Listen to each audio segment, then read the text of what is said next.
তাহলে কি দাঁড়ালো?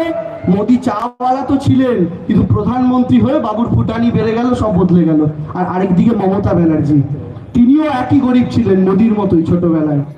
মমতা ব্যানার্জিও মুখ্যমন্ত্রী হলেন। বিশ্বাস করুন, মুখ্যমন্ত্রী হওয়ার আগে যে টালির বাড়িতে থাকতেন আজও সেই টালির বাড়িতে থাকেন, যে সাদা শাড়ি পরতেন আজও যেই সাদা শাড়ি পরেন, যে হাওয়াই চপ্পল পরতেন আজও সেই হাওয়াই চপ্পল পরেন।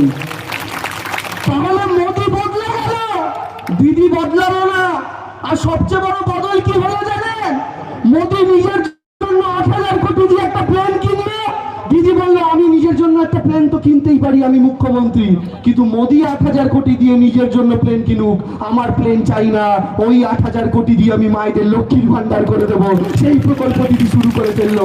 এটাই হচ্ছে আমার দিদি, এটাই হচ্ছে মমতা ব্যানার্জি, আর এটাই দিদি আর মোদির তফাৎ। তাই তো দিদি হই হই করে বাংলার মাটিতে 215টা